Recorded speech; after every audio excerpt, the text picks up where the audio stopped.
வணக்கம் நண்பர்களே! வாழ்க்கை பயணம் சீரிஸில இன்றைக்கி நாள் 3 நேரா காலையில எந்திரிச்சோனே பல்ல விளக்கிட்டு கொஞ்சம் ஸ்ட்ரெச்சிங் பண்ணிவிட்டு கிச்சனுக்கு வந்தேன். கிச்சனுக்கு வந்ததுக்கப்புறம் இந்த மாதிரி கிளந்துட்டு இருந்தேன். என்னடா கிளந்துட்டு இருக்கேன்னு கேட்காதீங்க. அது ஜூஸ் எல்லாம் இல்ல. அது கிரியேட்டின். இன்றைக்கி ஹெவி ஒர்க் அவுட் போகணும்னு முடிவு பண்ணிட்டேன்.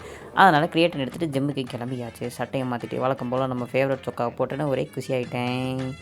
அப்புறம் நம்ம நண்பர் வந்தார். அவர் கூட போனேன். பாதி தூரம் வண்டியில் போயிட்டு அவர் உடனே ஒரு ஐடியா கொடுத்தாரு.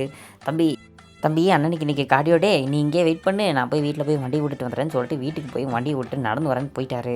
பாதி வழியில் வந்துட்டு என்னையா திடீர்னு இப்படி கொழுக்குமாக்கா பண்ணுறேன்னு சொல்லிட்டு நானும் போகிறவங்க வரவங்களெல்லாம் வேடிக்கை பார்த்து உட்காந்துருந்தேன். அவர் வந்தோடனே ஜிம்முக்கு வந்துட்டோம். ஜிம்முக்கு வந்தோடனே நான் அப்படியே ஸ்ட்ரைட்டாக பேக் ஒர்க் அவுட் போயிட்டேன். என்னடா நேற்று பேக் ஒர்க் அவுட் தான் போட்டேன், இன்றைக்கி பேக் ஒர்க் அவுட் போடுறேன் அப்படின்னு கேட்காதீங்க நண்பர்களே. இன்றைக்கி வந்து நான் வந்து ஒரு சேலஞ்ச் எடுத்து பண்ணணும் அப்படிங்கிற ஒரு முடிவுக்கு வந்துட்டேன். அதனால தான் காலையிலே கிரியேட்டின்லாம் எடுத்துகிட்டு வந்துட்டு ஜிம்மில் வந்து பிச்சுக்குன்னு நல்லா புல்லப்ஸ் எல்லாம் போட்டுட்டு என்ன நானே வார்ம் அப் பண்ணுறத உடம்பை எதுக்குன்னு கேட்டிங்கன்னா, அதுக்கப்புறமா டயர்ட் ஆயிடுச்சு. அப்புறம் நான் கொஞ்சம் நேரம் வந்து கண்ணாடி முன்னாடி ஃப்ளெக்ஸ் பண்ணிவிட்டு மறுபடியும் வந்து கொஞ்சம் ஒர்க் அவுட் போட்டு அதுக்கப்புறம் சேலஞ்சுக்கு வந்துட்டோம்.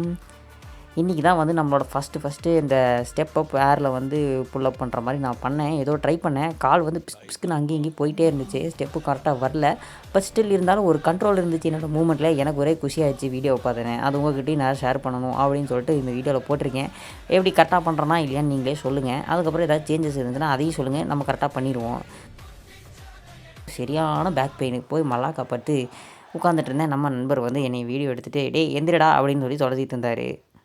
அதுக்கப்புறம் எனக்கு செம்ம டயர்டு. நான் அப்படியே தூங்குற மாதிரி ஆகிட்டேன். அதுக்கப்புறம் பார்த்தா நம்ம நண்பர் வீட்டுக்கு போகலாம் முடியாது. நான் இன்னும் ஷோல்டர் ஒர்க் அவுட் போடலன்னு சொல்லிட்டு ஹெவியாக ஷோல்டர் ஒர்க் அவுட் போட்டிருந்தாரு. அவரை ஏன் கெடுக்கணும் அப்படின்னு சொல்லிட்டு அவரோட ஃப்ளோவை விட்டுட்டு நான் வந்துட்டு சட்டையை கழட்டிட்டு ஜிம்மு முன்னாடி அங்கே கனலெல்லாம் நின்றுட்டு ஜோக்காக வந்து ஜாலியாக நின்றுருந்தேன். அதுக்கப்புறம் வீட்டுக்கு போயிட்டு இருந்தோம் நாங்கள் 2 பேர். வீட்டுக்கு போகிற வரைக்கும் நண்பர் நிறைய விஷயம்லாம் எனக்கு ஷேர் பண்ணார். இப்படி இரு அப்படி இரு அப்படிங்கிறதெல்லாம். அப்புறம் வீட்டுக்கு வந்தோடனே இன்றைக்கி வந்து நமக்கு கிளாஸஸ்லாம் இருந்துச்சு. கிளாஸஸ்லாம் அட்டெண்ட் பண்ணிகிட்டு இருந்தேன். காலையில் வந்துட்டு கொஞ்சம் ஆவலும் அதுக்கப்புறம் கடலையும் எல்லாம் சாப்பிட்டு அப்படியே கிளாஸையும் கவனிச்சிட்டு இருந்தேன். கவனிச்சிட்டு ரொம்ப போரிங்காக போச்சு. பட் ஸ்டில் இருந்தாலும் பரவாயில்ல, நம்ம கடமை முடிச்சு விடக்கூடாதுன்னு சொல்லிட்டு கிளாஸை கவனிச்சிட்டு அப்புறமா மத்தியானத்துக்கு வந்து கிச்சனுக்கு வந்து நானே சமைக்கிறேன் அப்படின்னு சொல்லிட்டு இன்றைக்கி எக்கும் அதுக்கப்புறம் என்னது சோயா பீன்ஸ் அப்புறம் ஒயிட் ரைஸ் எல்லாம் போட்டு ஒரு ஃப்ரைட் ரைஸ் செய்யலாம் அப்படின்னு சொல்லிட்டு நான் பண்ணிகிட்டு இருந்தேன்.